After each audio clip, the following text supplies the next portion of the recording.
Few areas of the new car market are more fiercely fought than the executive car class, which explains why Mercedes has launched a revised version of its E-Class after just 4 years.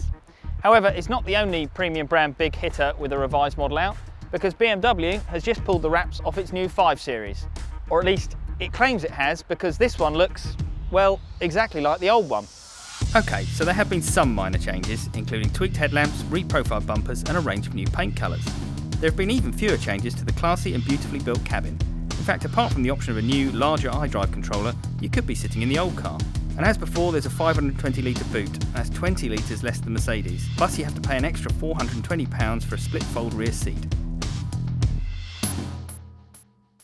At least Mercedes has been bolder with its facelift of the E-Class, giving it redesigned flanks, bold LED headlamps and a completely new grille. Even so, it looks a little straight-laced alongside the sporty 5 Series. It's a similar story inside, where the upright dash and square-edge design make the Merc feel a little old-fashioned. Still, there's no doubting the 24-carat quality. And the E-Class steals a march on the BMW with its Roomier 540 litre boot. Like its styling, the Mercedes is a bit staid and sensible to drive. The standard adaptive dampers do give a really soft ride and the steering is direct and well weighted, but it just doesn't encourage you to have fun. The 2.1 litre diesel's a bit gruff, and while our car's optional automatic gearbox delivers smooth shifts in auto mode, it's a bit slow to respond to the steering wheel paddles. There is a manual gearbox as standard, but it's a bit springy and vague, so it's probably worth forking out extra on the automatic. BMW has built a fine tradition for building fun-to-drive cars, and the latest 5 Series is really no exception. For starters, it's the only executive car that really feels right with a manual transmission. There is an 8-speed automatic option, which in fairness is superb, but the standard 6-speed is slick and precise, and really you wouldn't want anything else. And it's the way the BMW goes through corners.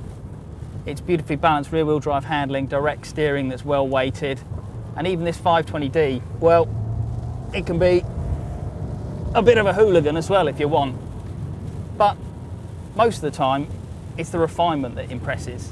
And the 2 litre engine it's a really punchy performer, but only at idler you where it's a diesel. The rest of the time, it's just smooth and really responsive.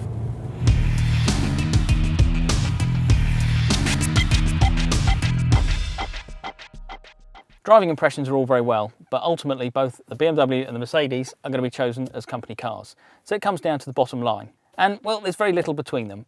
Both cost around £32,000. The Mercedes puts out 120 grams kilometre with a manual gearbox, the BMW 119 grams kilometre. So it's pennies basically.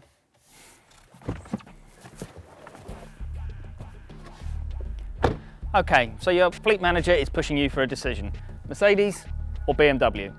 Well, the Mercedes is a lovely thing. It's very comfortable, it's quiet, and there's no doubting the kudos of the 3-pointed star. But the BMW is equally desirable. More importantly, it's better to drive, it's got a nicer interior, and it doesn't cost you any more to run. So that means the new BMW 5 Series is still the executive car king of the company car park.